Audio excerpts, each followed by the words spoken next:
జయసింహ, ఎంతసేపు అయింది మీరు వచ్చి? నేను వచ్చి ఒక సంవత్సరం అవుతుంది. అబ్బో, అంటే 360 రోజులు నా కోసం ఎదురు చూసారా? ఎదురు చూడాలిగా మరి, ఈ దేవి కోసం ఎదురు చూడాలిగా మరి. జయసింహ, వెయిటింగ్ లో కూడా చాలా మంచి థ్రిల్ ఉంటుంది తెలుసా? మాధురి, మల్లెల వానకు కురిసిన నాలో నీవు మత్తెక్కించే మంచి పూలు తెలుసా?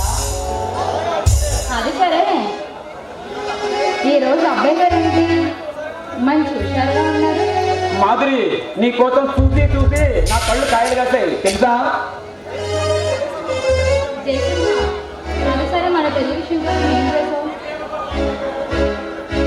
నీ ప్రేమ కోసం పరితపించే నా కోసం నువ్వేం చేస్తున్నావు? ఎలా అంటే ఏమి చెప్పండి నా బాధ. నీ కూడవై చూసి నా మనసు గోళ చేస్తుంది. అబ్బో, ఏంటో అయ్యగారు ఈరోజు కొత్తగా మాట్లాడుతున్నారే. ఏమంటే ఏమని చెప్పను, కూడి వయసు నీ అమ్మ చూసి గోళ చేస్తుంది. గోల్ చేస్తుందా? గోల్ ఏముంది, చేస్తుందా? వెరీ సింపుల్, ఒకటిస్తే సరిపోతుంది. ఏంటది ఇచ్చేది? అదే వెచ్చని నీ కౌగిలి, వయ్యారమైన నీ నడుము, నాజుకైన నీ నడక, కళ్ళు రేకులు లాంటి నీ కళ్ళు, దొండ పండు లాంటి నీ పెదాల మధురమల్ని ఒక్కసారి రుచి చూడాలని ఉంది. అబ్బా, ఇవేనా ఇంకేమైనా ఉన్నాయా? ప్రస్తుతానికి ఈ విషయం సరిపెట్టుకుంటాను. నీతో జీవితం పంచుకోవాలనేదే నా ఆశ. పెళ్ళైన తర్వాత నా సర్వస్వమే. I love you Madhuri, I love you.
Mangamma